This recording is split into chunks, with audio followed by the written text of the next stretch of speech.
Peace, it's Equality Fragrances coming to you from PG County, Maryland. Welcome to my cipher. A cipher is a person, place, or thing within my circumference. The understanding of my cipher is peace. For all those returned to my channel and all those new to my channel, I humbly appreciate your support and taking the time out to watch my video. With that being said, come on in, sit down, and let's build. Today, I'm going to be starting a new series on my channel called, Is It Bottle Worthy? That's the question everybody want to know. So what is that going to really consist of, and what does that look like as a quick overview? That's going to be where I go out and I purchase samples or get samples from houses. I test them out and I answer the question of, is it bottle worthy? Now, when I get samples, because I am spending my own money, for the most part, I'm going to read notes and get things that I probably should like. But as this goes forward, I might just start venturing out on some really exploring different kind of scents, just so I can widen my palette, because what I like you may not always like. So I want to be able to really touch different things on my audience and test things and answer, is it bottle worthy? If y'all know me and y'all been watching my channel for a while, you know I'm always going to tell you, do not blind buy anything, sample everything. So this is where I'm going to be answering the question of, is it bottle worthy? So you aren't going to get full presentations in this, which is why I wanted to make it different than what I would consider a full review, although it's kind of a full review. Anyway, with that being said, let's go ahead and start the first episode of Is It Bottle Worthy? The fragrance we'll be discussing is from the house of Alchimista, and that is Cocos Island. This is a 2019 release from the house in the latest offering. I believe they have 5 other fragrances from the house, and this is, again, their last one. The notes you're going to get in this, you're going to get coconut, you're going to get agar wood or oud, you're going to get petitgrain. In the heart, you're going to get cedar wood, birch, and labdanum. And in the base, you're going to get gaiac wood, leather, and sandalwood. So what does that all mean, and what does it do on skin? Let me go ahead and spray to be reminded of what we do. I might have a little bit left to get hit with the opener. And even with that little bit, I can smell it out here. The back of my hand. So what you're going to get hit here is a beautiful, and I'll leave a picture of the bottle right here so you can see the presentation. What you're going to get hit is with a beautiful, realistic coconut. So when people think coconut, they think suntan lotion.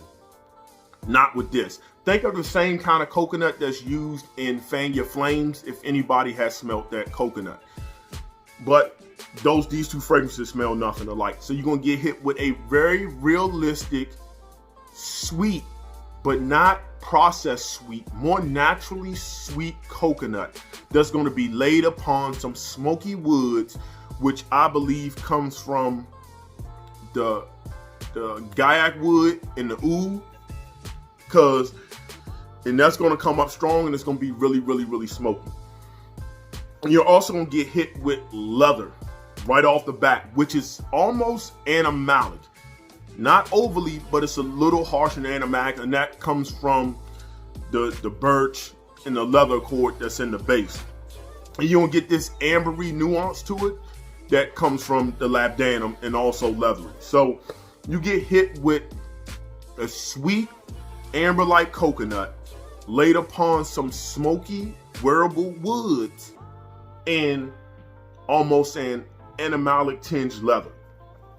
This lasts this way for about 10 minutes, and then it settles down, and then what it settles down to, it remains the same way for the life of the fragrance. After about 10 minutes, the leather tones out more and the smoky tones down. What happens is the sandalwood comes up, and the sandalwood gives the coconut and the whole fragrance a very creamy, almost milky feel to it. So after the 10-minute mark, what you get throughout the life of the fragrance is a woody, slightly smoky,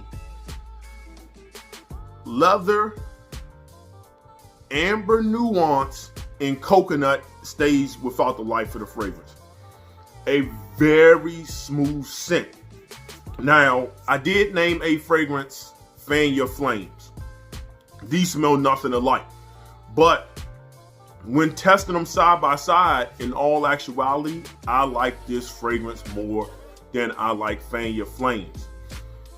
It's a very smooth, sweet, woody fragrance. I have never smelled anything like this so far. And again, I'm not like some of like Sebastian or Redolescence and a few other people who have large fragrances, who have smelled millions of things. So I'm not going to put myself on that level to say that this is overly unique, because I'm sure they'll name something that I've never heard of and they'll be like, oh, this might be similar to this. But on my nose, based on the amount of fragrances that I have smelled, I've never smelled a smoky, woody, leathery fragrance as ambery nuances with a also dominant note of coconut that stays within the life of the fragrance. And it's all well balanced. So one thing doesn't outweigh the other. Everything is equally, and it smooths itself out. Now, let's talk about performance. You're going to get very good moderate sillage for the first 2 hours. Sometimes when I was testing it, 2.5 hours of good moderate sillage, good really push out projection. It's not a room filler, don't think that. But anybody within this scent bubble here is going to smell me without a doubt. After the 2 to 2.5 hour mark up into the 6 hour mark is where it comes down, but it's not a skin scent, but it tones down very, very nice and smooth. People got to get a little bit closer to you. After the 6 hour mark to the next hour, the 6 to the 7 hour mark, or the 6.5 to the 7.5 hour mark is where it becomes more of a skin scent, but not a disappearing act, but just, you can tell it's more of a skin scent. People got to get really, really, really close to you, but people can still smell you. After that, I don't count it anymore. And you know me, if I have to put my nose to my hand to smell it, it's gone. I'm not counting that as longevity. If you are the type who does count that as longevity, you're going to get 8+ hours on skin. Me, I don't count that as longevity. If I can't just hover over and take a couple of sniffs and smell it, it's gone to me. That's just is what it is. But if you the type that does the other, then yes, you're going to get 8+ hours on skin with this particular fragrance. Price point. The price point for 100 ml is 150 stripper ones. That is a very good price for a fragrance that is extremely unique, that's very sexy, alluring, and inviting. I think currently, I know Beverly Hills Perfumery carries this. This is where I purchased the sample. In full transparency, I'm not sponsored by them, but this is where I like to get my samples because I like 2 ml samples at a minimum. They are running a 20% sale, which is $420. I'll leave it at the bottom of the screen. So 20% off 150, what, $30 off, so you can find 100 ml of this unique, very smooth, sexy, woody, leathery fragrance. That is a steal, without a doubt, fragrance. Very affordable in my most humble opinion for what you get. When will I wear this? To me, you can wear this in the daytime, but this is going to shine more at night to me, on a date night. And I believe I would personally wear this all 4 seasons at night. I would wear this on a summer night. I think the coconut aspect of it makes it a very nice summer night fragrance, along with the woods and the leather, because the leather isn't too pungent as it settles down, and the smokiness and the woodiness isn't overtaking anything. So I believe that all 4 seasons, this is going to smell good in the fall and winter, coming off a scarf. Spring, summer, I would wear it on a personal level. I would wear this all year round, but of course not summer days on the blazing hot sun. Keep in mind, I live in the Northeast, so my temperature and weather is constantly shifting throughout the year. On a scale of 1 to 10, what do I give this fragrance? I give this fragrance a solid 8.5 easy. It didn't blow me away, but it's a very, very good fragrance. I wasn't blown away. It wasn't a masterpiece, But if you want to have a nice mature fragrance, and when I say mature, I would say anybody in their 30s and up, this will work for you. If you are the type though who's a 1 million Dior Sauvage type of person, and that's all you, and Invictus Aqua, that's all you want to wear, this ain't really going to be for you. Pass on it. It ain't going to be your cup of tea. But if you like scents such as Fan Your Flames, if you are a fan of Fan Your Flames and you took out like the booziness of it, the rum out of Fan Your Flames, and you had the coconut with the tobacco and I believe oak moss is in that, and you were a fan of that, to me, this has tested better than Fan Your Flames. Not necessarily in performance per se, but when I had my girls smell it and a few other people smell it, they chose this over Fan Your Flames. So you make the choice on what you want to do.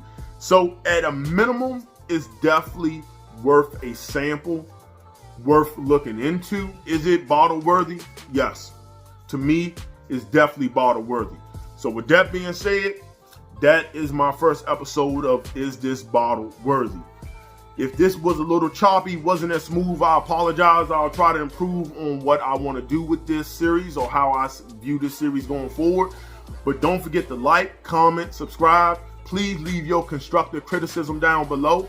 I have so many samples. If anybody looked on my community tab, I got samples on top of samples on top of samples to get to you and really put out. Also, Tired of Fools sent me a sample pack that I really need to get to, and I'll probably start diving into that within the next couple of episodes of Is It Bottle Worthy? But with that being said, I'm gonna leave you the way I greeted you, and that's in universal language of peace.